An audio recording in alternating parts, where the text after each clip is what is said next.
අයිබෝන් හැමෝටම සාන school YouTube channel එකට ඔබ සැම සාදරයෙන් පිළිගන්නවා. අද මම ඔයාලට කියලා දෙන්න සූදානම් වන්නේ කොහොමද මේ බස් එක පදින්නේ. සැහැල්ලු වාහන මේ වෙලාවේ පදිනවා. ඒත් බර වාහනයක් පදින්න අපහසුයි. බයයි. එහෙම නේද?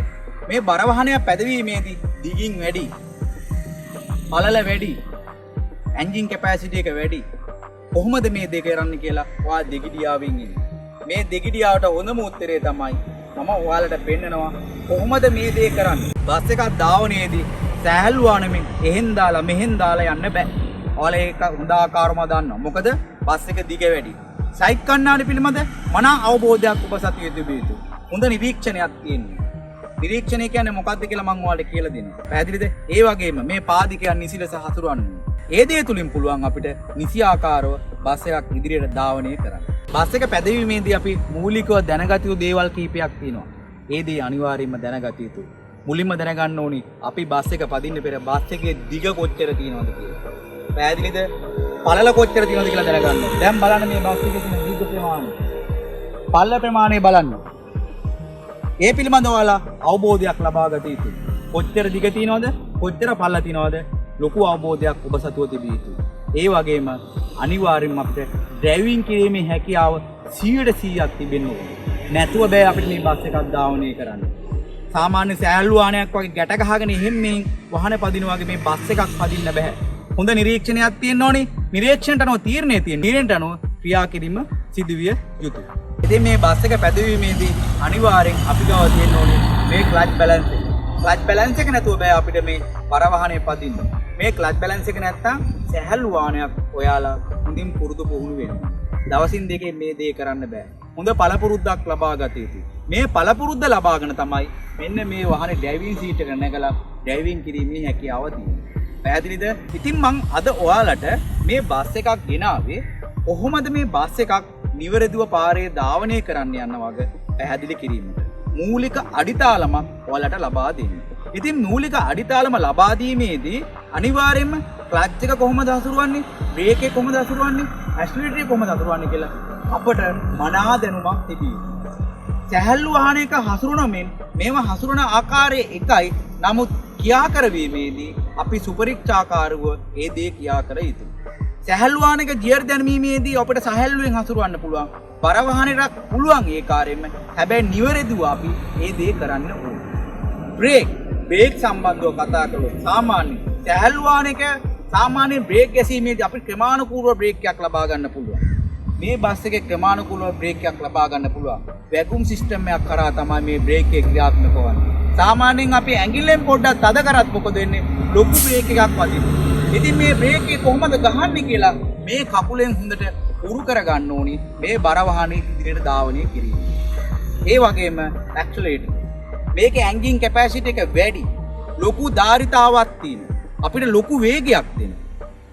බලයක් තුලින් ලොකු වේගයක් ලබා දෙනවා. ඉතින් මේ වේගය ලබා දීමේදී අපිට ඕන විදිහට වේගවල් ලබා ගන්න බෑ. අපි සුදුසු පාරක තමයි මේ වාහනේ ධාවනය කරන්නේ. මේ ධාවනය කිරීමේදී මම ඔයාලට කලින් කිව්වා වගේ දිග පල්ල පිළිබඳ මනා අවබෝධයක් ඔබ සතුව තිබිය යුතුයි. අපි වංගු හැරවීමේදී, කෙලින් ඈමේදී අපි මොකද කරන්න ඕනි කියලා අපි මූලිකව දැනගත යුතුයි. වංගු හැරවීමේදී සැහැල්ලු වාහනයක් අපි වංගුවක් හරවනවා නම් අපිට පුළුවන් හිතේ මට්ටමට වල හරවනවා. සයිඩ් කණ්ණාඩි බලන්නෙත් නෑ. අමුතු රියදුරු ඉන්නේ අපේ ලංකාවේ. එහෙම කරන්න බෑ මේ බර වාහනයක් කරවන්න. සයිඩ් කණ්ණාඩි හොඳින් පාවිච්චි කරන්න ඕනේ. අපි වැඩි ප්‍රමාණයක් ඉදිරියේ ලබා ගන්න ඕනේ. ඉදිරියේ මූණ වැඩි ප්‍රමාණයක් ඉදිරියට යොමු කළා තමයි අපි වාහනේ හැරවීමේ හැකියාව තියෙන්නේ. ඇයි? ඔයාලා තීරුම් ගත යුතුයි. බස් එක දිගයි. අපිත් එක්ක තව කෑල්ලක් පිටිපස්සෙන් එනවා. අන්න ඒ දේ පිළිබඳ ඔබ සතුව මනා අවබෝධයක් තිබිය යුතුයි. මේ අවබෝධය ලබා ගැනීමට නම් හොඳ නිරීක්ෂණයක් ඔබ සතුව තිබෙන්න ඕනේ. මේ නිරීක්ෂණය තුලින් තමයි ඔයාලට පුළුවන් බස් එක ධාවනයේදී මූලික අඩිතාලම ලබා ගන්න. ඊන්පසු මේ කකුල් දෙක නිසියාකාරව ක්‍රියාත්මක කරන්න. සැහැල්ලු වාහනයක මෙන් අමාරු බර වාහනයක් පදිනවා නම් අනිවාර්යයෙන්ම ලෙහෙසි හැබැයි නිසිදේ කළ යුතුයි. මෙන්න මේ පිළිබඳව ඔළුවට ගන්න. ඔළුවට ලබාගෙන මම කියලා දෙන දේ අත්දැකීමක් තුලින් බස් එක පැදවීමට උරුවක් ලබා ගන්න. ඉතින් මේ බස් රථය ලංකා අශෝක් ලේලන් බස් රථයක් මේ බස් රථය 2006 අවුරුද්දේ තමයි නිෂ්පාදනය කරලා තියෙන්නේ. මෙම බස් රථය ලංකා අශෝක් ලේලන්ඩ් හීනෝ පවර් බස් රථයක්. ඉතින් මේ බස් රථයෙන් තමයි අද අපි මේ කොහොමද බර වාහනයක් ඩ්‍රයිවිං කරන්න කියලා මූලික අඩිතාලම ලබා ගැනීමට සූදානම් වන්නේ. ඒක පැදවීමට පෙර මේ එළිය පැත්තෙන් තියෙන උපාංග පිළිබඳ මම ඔයාලා යම්කිසි දැනුමක් ලබා දෙන්නම්. මේ තියෙන හෙඩ්ලයිට් එක. පැහැදිලි මේ හෙඩ්ලයිට් දෙකක් තියෙන්නේ වැඩි ආලෝකයක් ලබා දීම සඳහා. මොකද මේක ලොකු වාහනයක්, පළලින් විශාලයි, දිගින් වැඩි. ඒ නිසාම ඔයාලා හොඳින් තේරුම් ගත යුතු පාරේ යද්දී අපි ලොකු ආලෝකයක් අවශ්‍යයි ඉදිරියට ගමන් කිරීම සඳහා. ඒ වගේම බලන්න මෙතන හැන්ඩල් එකක් තියෙනවා. මේ හැන්ඩල් එක තියෙන්නේ ඉදිරි වීදුරේ මොන හරි කියන්නේ මොකක් හරි නඩත්තු කටයුත්තක් ආවොත් ඔපරේට් කිරීමේ පහසුව සඳහා මෙන්න මේ ආකාරයෙන් අපිට පුළුවන් මේ හැන්ඩල් එක පාවිච්චි කරලා මෙන්න මේ ආකාරයෙන් පුළුවන් මේක ඔපරේට් කිරීම. ඊට පස්සේ ඔයාලා බලන්න මේ ඉතින් මේ බෆර් එක මේ ආකාරයෙන් දක්වලා තියෙනවා. පැහැදිලිද? ඒ වගේම බලන්න මෙතන මේ රේඩියේටර් එක මෙන්න මේ ආකාරයෙන් දක්වලා තියෙනවා. රේඩියේටර් එක තියෙන ඔයාලා දන්නවා අනිවාර්යයෙන්ම අපි බර වාහනයක් පදිනවා නම් අනිවාර්යයෙන්ම මුදින් තේරුම් ගත යුතුයි ධාවනය කිරීමට පෙතම මේ රේඩියේටරේ තියෙන වතුර ප්‍රමාණය ඒ වගේම එන්ජින් එකේ තියෙන ඔයිල් මට්ටමත් අනිවාර්යයෙන්ම බැලිය යුතුයි. ඒ නොබල අපිට කොයි මොහොතකවත් ධාවනය කරන්න එපා. මොකද මේ බර වාහනයක් ඔයාලා පදින්නේ. බර වාහනයක් ධාවනයේදී එන්ජින් එක හොඳ ක්‍රියාකාරී මට්ටමේ වල තේරුම් ගත යුතුයි ඒ දේ. ඒ නිසාම අනිවාර්යයෙන්ම අපි බර වාහනයක් පැදවීමට පෙතම එන්ජින් ඔයිල් ඒ වගේම රේඩියේටරේ මනාලෙස පරීක්ෂා කළ යුතුයි. ඉතින් මේ බස් රථයේ සිග්නල් ලෑම්ප් එක මෙන්න මේ ආකාරයෙන් දක්වලා තිනවා. පහළ කොටසෙත් දක්වලා තිනවා. ඉහළ කොටසෙත් දක්වලා තිනවා. මේ වම් පැත්තේ ඒ වගේම බලන්න මේ සයිඩ් කණ්ණාඩි විශාලයි. ඇයි මේ විශාල කියලා වඩ මම තේරුම් කරන්න ඕනේ නැහැ. මේ බස් එක විශාලයි. ඒ වගේම පළලින් වැඩි. ඉතින් අපිට හොඳින් දර්ශනය කිරීම සඳහා මේ විශාල සයිඩ් කණ්ණාඩි දක්වලා තියෙනවා. මේ ආකාරයෙන් බලන්න පැත්තට සාමාන්‍ය ඉස්සරහ පැත්තෙම ටෙන්ටස් එකක් තියෙනවා. ඉදිරිපස්සෙම ටෙන්ටස් එකක් තියෙනවා. පැහැදිලි නේද? දැන් මේ පැත්තට එන්න. දකුණු පාර සිග්නල් ලෑම්ප් මෙන්න මේ ආකාරයෙන් දක්වලා තියෙනවා. පල්ලෙහා කොටසෙත් තියෙනවා, උඩ කොටසෙත් තියෙනවා. බලන්න මේ ටයර් සයිස් එක. ටයර් සයිස් එක විශාලයි. මම ඔයාලට කිව්වා මේ ලොකු ධාරිතාවක් තියෙන වාහනයක්. දෙනක වැඩිපුර අරන් යනවා. ඒ නිසා ඒ ධාරිතාවට සරිලන ටයර් මේ වාහනට තියෙන්න ඕනේ. ඉතින් මේ ටයර් සයිස් එක තමයි 90/20. 90/20 ටයර් සයිස් එකක් තමයි දක්වලා තියෙන්නේ. ඉතින් පෙන්නන්නේ ඉන්ධන ටැංකිය. බලන්න මේ ඇතුලේ ලොකු විශාල ටැංකියක් තියෙන්නේ. මේක බර වාහනයක්, ලොකු විශාල වාහනයක්. ඉතින් අපි ධාවනය කිරීමේදී වැඩි ඉන්ධන ප්‍රමාණයක් වැය වෙනවා. ඉතින් ලොකු විශාල ටැංකියක් තමයි අපිට දක්වලා තියෙන්නේ. ඒ වගේම බලන්න පිටිපස්ස ටයර්. පිටිපස්ස ටයර් මෙන්න මේ ආකාරයෙන් දක්වන්න පුළුවන්. ඒ වගේම මෙන්න මෙතන තියෙන වලට ඉමර්ජන්සි දොර. බස් එකේ ඉමර්ජන්සි දොර තමයි මෙතනින් තියෙන්නේ. ඒ කියන්නේ වාහනය මොකක් හරි හදිසි තත්ත්වයක් උදා වුවොත් මේ දොර ඇතුළු පැත්තෙන් අරගෙන අපිට එළියට බැසීමේ හැකියාවක් තියෙනවා. පැහැදිලිද? මේ මෙන්න මේක තමයි බස් එකේ තියෙන ඉමර්ජන්සි දොර. බ්‍රේක් කරද්දී මේ රතු පාට ලයිට් එක දැල්වෙන මෙන්න මේ ලයිට් එක තමයි දැල්වෙන්නේ. මේ අපි වාහනය පිටුපස දාවනේදී රිවර්ස් කිරීමේදී මේ ලෑම්ප් එක අපිට හොඳින් දැర్శණය වෙනවා. ඒ වගේ මේ පැත්තේ ඒ ආකාරයෙන්ම තමයි මෙන්න මේ ආකාරයෙන් දක්වලා තියෙනවා. මෙන්න තියෙනවා පිටුපසේ එන්ටර්ස් එක මෙන්න මේ ආකාරයෙන්. පිටුපසේ එන්ටර්ස් එක මෙන්න මේ ආකාරයෙන් අපිට දක්වලා තියෙනවා. හොඳින් බලන්න. ඒ අමතර රෝදේ මෙන්න මේ ස්ථානයේ අපිට දකින්න පුළුවන්. මෙන්න මේ ස්ථානයේ තමයි අමතර රෝදේ තියෙන්නේ. ඒ වගේම බස් එකට සම්බන්ධ වෙලා තියෙන බැටරිය. මේක නම් ලොකු බැටරි කැපැසිටි එකක් අවශ්‍යයි. ඒ නිසා ලොකු සාමාන්‍ය ලොකු කැපැසිටි එකක් තියෙන බැටරියක් තමයි තියෙන්නේ. බලන්න මේ පරිපතේ කොහොමද ක්‍රියාත්මක වෙලා තියෙන්නේ කියලා. හරි. දැන් මම ඔයාලට මේ බස් එකට නගින්න ප්‍රථම අපි මේ ඇතුලේ තියෙන උපාංග පිළිබඳ මන අවබෝධයක් ලබා ගත යුතුයි. මේ ඇතුලේ තියෙන උපාංග භාවිතා කරන්නේ කොහොමද? ඉතින් මේ භාවිතා කළා කොහොමද අපි වාහනය ඩ්‍රයිවිං කරන්නේ? ඉන්න අපි ගිහිල්ලා බලමු බස් එක කොහොමද ඩ්‍රයිවිං කරන්නේ. එන්න මගේ මේ channel එක මගින් ඔයාලා යමක් දැනගත්තා නම් මේ හදවතට යමක් දැනුණා නම් මගේ channel එක subscribe කරන්නත් ඒ වගේම like කරන්නත් comment කරන්නත් අමතක කරන්න එපා.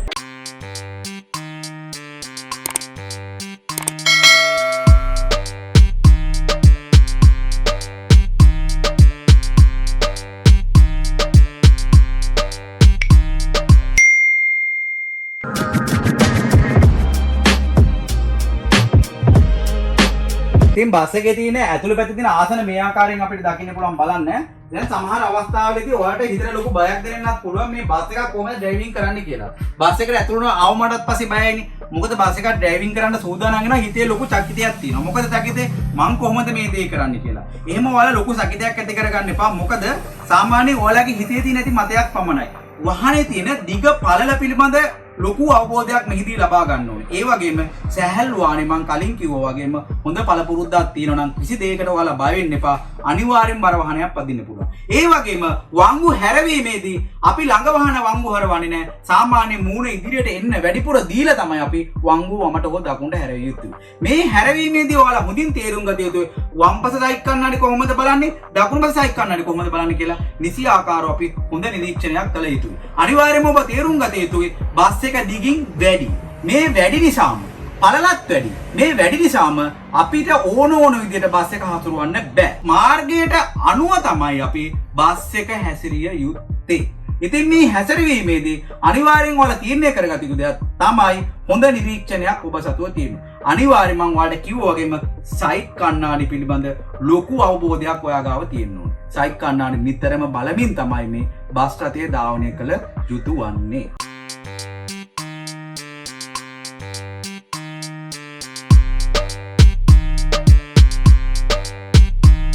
අනිවාර්යෙන් අපි මේ බර වාහනේ ධාවනය කිරීමට ප්‍රථම මෙහි එන්ජින් එකේ තියෙන ඔයිල් මට්ටමත් අනිවාර්යයෙන්ම රේඩියේටරේ තියෙන වතුර මට්ටමත් හොඳින් අපි නිරීක්ෂණය කරන්න ඕනේ. ඒ වගේම වතුර නැත්තම් සමහර අවස්ථාවලදී කූලින් යොදලා තිනවා. කූලින් මට්ටම හෝ වතුර මට්ටම අනිවාර්යයෙන්ම අපි හොඳින් නිරීක්ෂණය කරන්න. මෙන්න මේ ආකාරයෙන් අපිට නිරීක්ෂණය කරන්න පුළුවන්.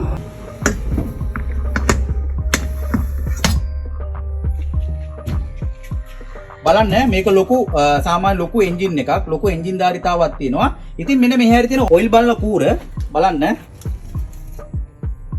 මෙහිදී අපිට බලන්න පුළුවන් මෙන්න මේ ආකාරයෙන් මෙතන ලෙවල් එකක් තියෙනවා. ඔයිල් කූර මේ තියෙන මෙතන ලෙවල් එකක් තියෙනවා. මෙන්න මේ අන්න ওই මට්ටමට හැම අවස්ථාවෙම ඔයිල් තියෙන්න ඕනේ. හොඳින් තේරුම් ගන්න. ඒ වගේම ඔයිල් තියෙන්න ඕනේ සාමාන්‍යයෙන් හොඳ ක්‍රියාකාරී මට්ටමින් තිබෙන්න ඕනේ. සාමාන්‍ය ඔයිල් කළු වෙලා තියෙන්න බෑ. ඔයිල් අඩු නම් අපිට මෙන්න මේ ස්ථානයෙන් අපිට ඔයිල් නැවත එන්ජින් එකට යොමු කරන්න පුළුවන්.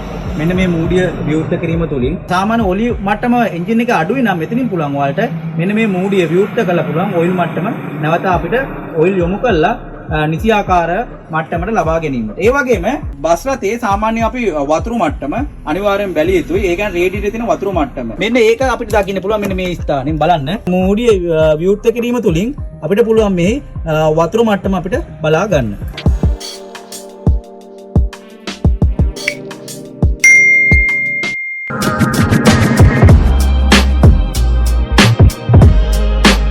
දැන් මේ බස් එකේ මම වාඩිලා ඉන්නේ. ඔයාලට පේනවා ඇතිනේ. ඉතින් ඔයාලට ලොකු ආසාවක් ඇති මේ වගේ බස් එකක් කොහොමද එලවන්නේ කියලා. ඉතින් මේ ආසාව සපත කර ගැනීමට නම් මෙහි තියෙන උපාංග පිළිබඳ මනා දැනුමක් ඔබ ලබා ගත යුතුයි. මොකද මේ උපාංග පිළිබඳ දැනුමක් ඔබ සතුව නැති වෙන්න පුළුවන්. ඉතින් මේ දැනුම ලබා ගැනීමේදී බලන්න මේ අපි හසුරුවන මේ තියෙන ස්ටියරින් වීල් එක විශාලයි. ඇයි මේ විශාලට තියෙන්නේ? මේකේ එන්ජින් කැපැසිටි එක වැඩි. ඉතින් මේ වැඩි නිසාම ටයර් වල තියෙන ප්‍රමාණයත් වැඩි. ඒ කියන්නේ ටයර් වල සයිස් එක වැඩි.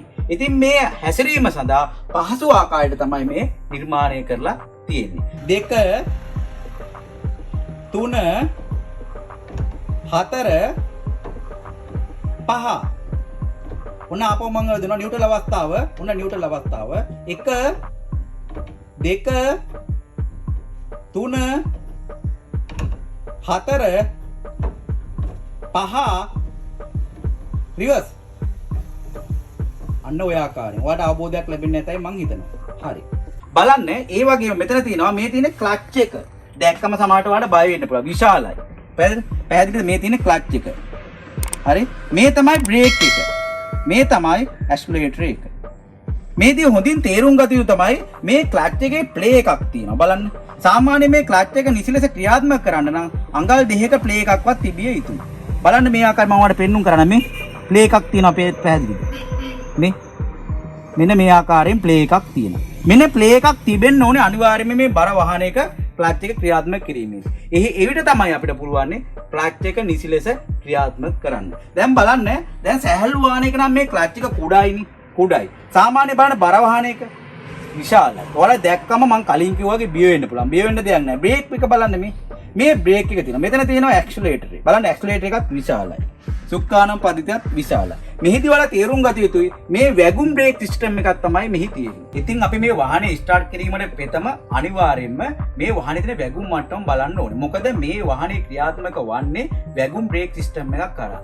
ඔයාලා බර වාහනයක් පදිනවා නම් බ්‍රේක් එක ක්‍රියාත්මක වෙන්නේ වැගුම් සිස්ටම් එකක් කරා නම් අනිවාර්යෙන් අපි සිලින්ඩර තුලට වැගුම් පිරවිය යුතුයි. පුරවන්න නැතුව අපිට යන්න බෑ. රෝද අපිට ඉස්සරහට කැරකෙන්නේ නැහැ. රෝද හිර වෙලා තියෙනවා. මේ රෝද වල ක්‍රියාකාරීත්වය ලබා ගැනීමට අනිවාර්යෙන් මේ සිලින්ඩර තුලට අපි වැගුම් පුරවන්න. ඒ දේ කරන්නේ කොහොමද? අපිට සැහැල්ලු වාහනයකින් නම් පුළුවන් අපි ස්ටාර්ට් කරා අපිට ගියර් එක දැම්ම ගියා. එහෙම බෑ. බර වාහනය පැදවීමේදී මම ඔයාලට කලින් කිව්වා වගේම මේ වැගුම් මට්ටම අපි නිසියාකාරව ඒ ප්‍රමාණයට රැගෙන යා යුතුයි. මේ රැගෙන යාමේදී අපි මුලින්ම කරන්නේ වාහනේ ස්ටාර්ට් කරනවා. වාහනේ ස්ටාර්ට් කරගොම මේ ගියර් දාලා අපිට යන්න බෑ. ඉතින් අපි මොකද කරන්න ඕනි? මෙන්න තියෙනවා වැගුම් මීටර් දෙක මෙන්න මේ ආකාරයෙන්. බලන්න.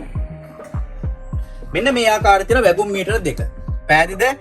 මේ සිලින්ඩර් තුලට මේ සිලින්ඩර් දෙකක් තියෙනවා. මේ සිලින්ඩර් එකේ තියෙන වැගුම් මට්ටම තමයි මේ පෙන්눔 කරන්නේ. මෙහිදී වල තේරුම් ගත යුතු මේ හතරට වඩා වැඩිපුර වැගුම් පිරුණාට පස්සේ තමයි අපිට මේ වැගුම් බ්‍රේක් අපිට ක්‍රියාත්මක වන්නේ. වල හොඳින් තේරුම් ගත යුතුයි. මෙහිදී අපි වාහනය ධාවනය කිරීමේදී ස්ටාර්ට් එකේ තියෙන විට හැම අවස්ථාවකම වැගුම් මට්ටම නිසියාකාරව තියෙනවා.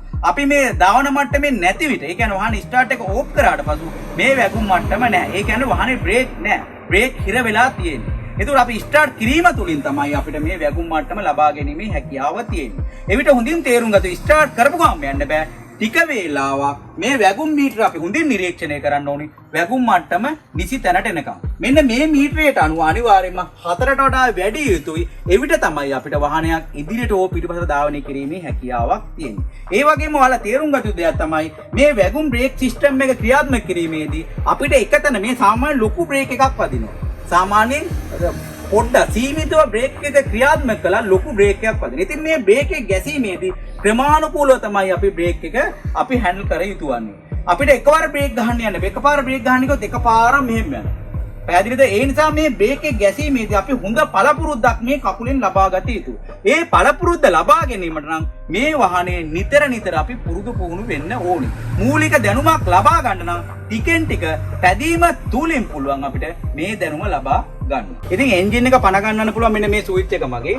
මෙන්න මේ යතුරු අපි ඔන් එකට දාලා මෙන්න මේ බටන් එක ඇතුළට ප්‍රෙස් කරාම අපිට වාහනේ ස්ටාර්ට් වෙනවා. පැහැදිලිද? ඊට පස්සේ අපි එන්ජින් එක ඕෆ් කරන්නේ මේ මෙතනින් අපිට ඕෆ් කරන්න බෑ.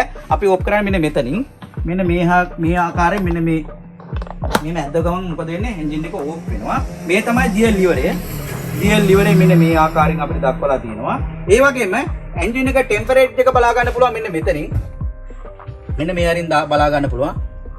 එන්ජින් එකේ තියෙන උෂ්ණත්ව මට්ටම අපිට මෙන්න මේ ආකාරයෙන් දක්වන්න පුළුවන්. ඒ වගේම වහන සිග්නල් දානවා මෙන්න මේ ආකාරයට. හරිද? මෙන්න මේ ආකාරය වමට හොව දකුණට දාලා නතර කරගන්න පුළුවන්. ඒ වගේම බලන්න මෙතන තියෙනවා පිටුපස බලන කණ්ණාඩිය. රියර් view එක මෙතනින් දක්වලා තියෙනවා. පැහැදිලිද? හරි. ඊට මම ඔයාලට පැහැදිලි කළා මෙන්න ස්ටියරින් වීල් එක විශාලයි. ඒ වගේ හෝන් එක මෙන්න මේ ආකාරයෙන් දක්වනවා. මෙන්න හෝන් එක මේ ආකාරයෙන් දක්වන්න පුළුවන්. මෙන්න මේ පිළිබඳව ඔයාලට අවබෝධයක් මම ලබා දුන්නා. බලන්න නැවත ක්ලච් එක බලන්න. මේ බ්‍රේක් එක මේ ඇක්සලරේටර් එක. පැහැදිලිද? හරි. දැන් අපි වාහනේ ධාවනය කිරීමට සූදානම් වන්නේ. ධාවනය කිරීමට ප්‍රථම මම ඔයාලට කලින් කිව්වා වගේ වාහනේ ස්ටාර්ට් කළා මේ බ්‍රේක් ක්‍රියාත්මක කිරීමට නම් වැගුම් නිසි ලෙස තිබිය යුතුයි. ඒ වැගුම් නිසි ලෙස ලබා ගැනීමට නම් අපි එන්ජින් එක ස්ටාර්ට් කළා ටික වේලාවක් තිබ්බට පසුව අපිට මේ වැගුම් මීටරය තුලින් පෙන්නනවා වැගුම් මට්ටම. පැහැදිලිද? දැන් මම වාහනේ ස්ටාර්ට් කරනවා මෙන්න මේ ආකාරයෙන්. වාහනේ නියුට්‍රල් අවස්ථාවේ තියෙන මෙන්න මේ ආකාරයෙන් වාහනේ ස්ටාර්ට් කරනවා. දැන් බලන්න වාහනේ ස්ටාර්ට් කරා. දැන් මේ ටිකෙන් ටික බලන්න මේක වැගුම් මට්ටම වැඩි වෙනවා. හොඳින් බලන්න මේ වැගුම් මට්ටම ටික ටික වැඩි වෙනවා. වාහනේ ස්ටාර්ට් කරලා තියෙන විට වැගුම් මට්ටම ක්‍රමයෙන් වැඩි වෙනවා. දැන් මම වාහනේ ස්ටාර්ට් කරානේ වැගුම් මට්ටම වේගෙන් ලබා ගැනීම. ඉක්මනින් ලබා ගැනීම නම් අපිට පුළුවන් මේ ඇක්සලරේටර් එක පොඩ්ඩක් පාවිච්චි කරලා, ඒ කියන්නේ වාහනේ පොඩ්ඩක් රේස් කරලා වැගුම් මට්ටම ඉක්මනින් ලබා ගන්න මෙන්න මේ ආකාරයෙන්. මෙන්න මේ ආකාරයෙන් අපි රේස් කරාට පස්සේ වැගුම් මට්ටම මීටරෙන් අපිට පෙන්නනවා වැඩි වෙන ආකාරය. බලන්න.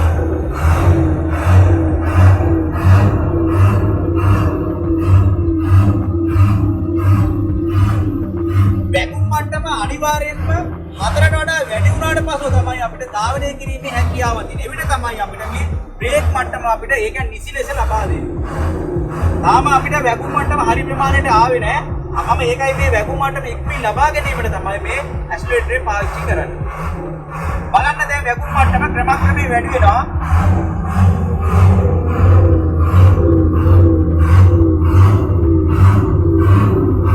ඔන්න පැහැදිලිද පිට මේ ආකාරයේ වැගුම් මට්ටම වැඩි වෙනවා. මෙන්න මේ ආකාරයෙන්. බලන්න මේ මීටර දෙකම දැන් මේ හතරට වඩා වැඩි වීගෙන එනවා. පැහැදිලි නේද බලන්න.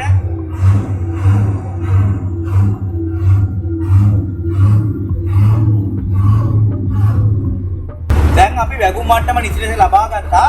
දැන් මේ සුඛානම් පද්ධතිය හැසිරවීමේ ඒ කියන්නේ අපි ඉදිරියට ගමන් කරන්න යන්න නම් දැන් අපි ඉදිරියට යෑම සඳහා අනිවාර්යයෙන් මේ දේ අපි අනුගමනය කළ යුතුයි. ඒ වගේම අපි අනිවාර්යයෙන්ම තේරුම් ගත යුතු තමයි හෑන්ඩ් බ්‍රේක් එක නිසි ලෙස අපි ක්‍රියාත්මක කරන්න ඕනේ. මේ ආකාරයෙන් මම ඔයාලට පැහැදිලි කරා හෑන්ඩ් බ්‍රේක් එක කොහොමද අපි පාවිච්චි කරන්න කියලා. දැන් අනිවාර්යයෙන්ම තේරුම් ගත බර වාහනයක් ක්‍රියාත්මක කිරීමේදී අංක 1 ඉඳලා අවශ්‍යතාවයක් නැහැ. 2 ඉඳලා අපිට ආරම්භ කිරීමේ හැකියාවක් තියෙනවා. දැන් හෑන්ඩ් බ්‍රේක් එක ක්‍රියාත්මක කරලා තියෙන මේ ආකාරයෙන් අපිට පුළුවන් හෑන්ඩ් බ්‍රේක් එක අක්‍රිය කරන්න. අපි අංක 2 ජීරකේ මම ආරම්භ කරමු මෙන්න මේ ආකාරයෙන් අංක 2. හරිද? මෙන්න අපි සිග්නල් එක දානවා. දැන් මොකද කරන්නේ අපි සයිකල් කණ්ණාඩි බලනවා. සයිකල් කණ්ණාඩි බලලා තමයි අපි පාරේ වහන්න ගන්න මේක බර වාහනයක් දිගින් වැඩි, පල්ලෙන් වැඩි. ඒ නිසා සයිකල් කණ්ණාඩි පිළිබඳ පූර්ණ නිරීක්ෂණයක් තුළ තමයි අපි ඉදිරියට ගමන් කළ යුතු වන්නේ. මෙන්න මේ ආකාරයෙන් අපි ගමන් කරනවා. සයිකල් කණ්ණාඩි හොඳින් නිරීක්ෂණය කරනවා. දැන් මම දෙවෙනි ජීරකේ යන්නේ. දැන් මම දෙවෙනි ජීරකේ ඉඳලා තුනේ ජීරකට මාරු කරනවා. මොකද මාරක් ක්‍රිය දැන් මේ ආකාරයෙන් මම තුනේ ජීරකට මාරු කරනවා. බලන්න කොහොමද මේක ක්‍රියාත්මක වෙන්නේ. තුනේ ජීරකට මම ක්‍රියාත්මක කරනවා. බලන්න තමයි තුනේ ජීරකේ ඉදිරියට යනවා. මෙන්න මේ ආකාරයෙන් මේදී වල තේරුම් ගන්න දෙයක් තමයි මේ සයිකල් කණ්ණාඩි පිළිබඳ ලොකු අවබෝධයකින් ගමන් කරන්න. හොඳට සයිට් එක විතරම අපි නිරීක්ෂණය කරන්න ඕනේ. ඒ වගේම මැද තියෙන රියව් එකත් හොඳින් නිරීක්ෂණය කරන්න ඕනේ. මෙන්න මේ ආකාරයෙන් බලන්න මම සුඛානව කොහොමද අතුරන ඉදිරියෙන් වංගුවා. බලන්න මේ ඉදිරියෙන් වංගුව මම කරවන ආකාරය. දැන් බලන්න මගේ මේ ස්ටියරින් වීල කොහොමද කැපෙන්නේ කියලා. මේ බලන්න මේ පැත්ත ස්ටියරින් වීල කොහොමද කැපෙන්නේ කියලා. දැන් මේ ආකාරයෙන් මම ඉදිරියට ගමන් කරනවා. දැන් මේ යන්නේ මම තුනේ ජීරකේ. තුනේ ජීරකේ තමයි මම ඉදිරියට ගමන් කරන්නේ. වංගු සහිත මාර්ගයක් බලන්න පොඩ්ඩක්. දැන් ආපහු වම් පැත්තට වංගුවක් තියෙනවා. දැන් බලන්න සෑහළු වාහනයක් පදවන ආකාරයටම තමයි මේ වංගුව අසුරන්නේ. හරිම සරලයි. ඔයාලා වැඩි හිතන්න එපා. දිගින් විතරයි වැඩි. දිග ප්‍රමාණය දැනවත් කිරීම සඳහා නිතරම ඔයා මොකද වෙන්නේ ඕනේ සයිකල් කණ්ණාඩි බලන්න. මෙන්න මේ ආකාරයෙන් අපිට වංගුව අසුරන්න පුළුවන්. මෙන්න මේ ආකාරයෙන්. බලන්න මගේ ස්ටියරින් වීල කොහොමද මම අසුරන්නේ කියලා. මෙන්න මේ ආකාරයෙන්. මෙන්න මේ ආකාරයෙන් මට ස්ටියරින් වීල එක අසුරවන්න පුළුවන්.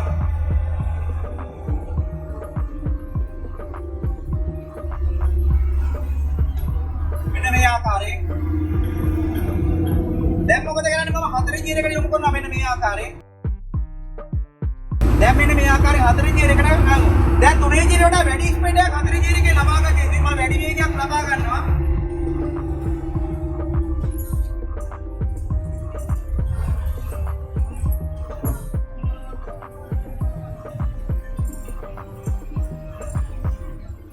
මෙන්න මේ ආකාරයෙන් මම හතරේ ජීරකේ මෙන්න මේ ආකාරයෙන් ගමන් කරනවා ඉදිරියට.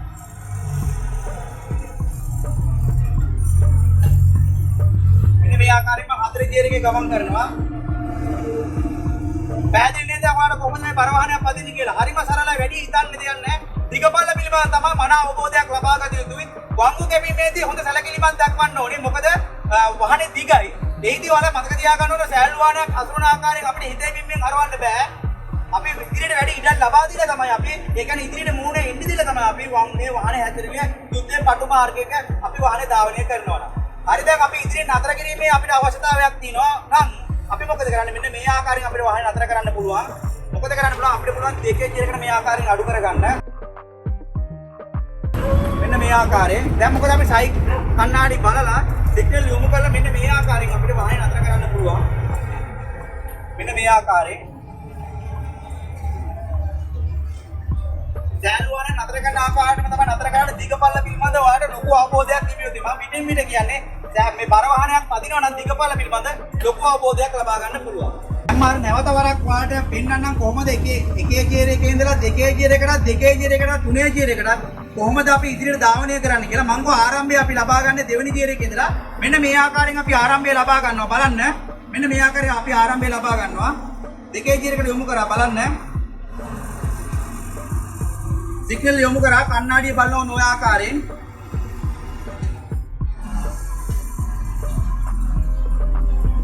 බලන්නද ඉදිරිය. දැන් අපි යන්නේ 2 ගියර් එකේ මෙන්න මේ ආකාරයෙන්. දැන් මොකද කරන්නේ? අපි 3 ගියර් එකට යොමු කරනවා මෙන්න මේ ආකාරයෙන් ස්පීඩ් එක ලබාගෙන. හරි.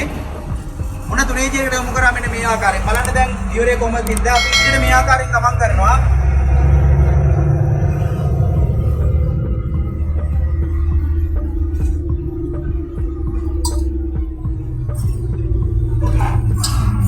දැන් අපි ගමන් කරන්නේ 3 ගියර් එකේ. දැන් අපි 4 ගියර් එකට දානවා මෙන්න මේ ආකාරයෙන්.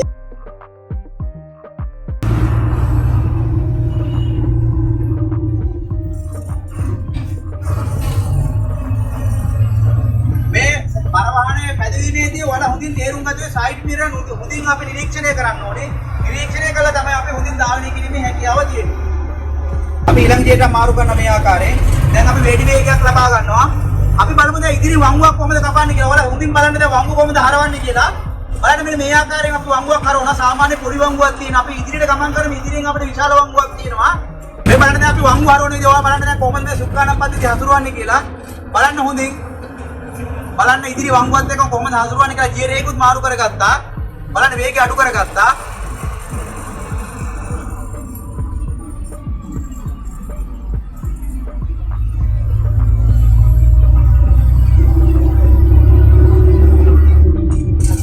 මෙන්න මේ ආකාරයෙන් අපිට ඉදිරියට ගමන් කරන්න පුළුවන්.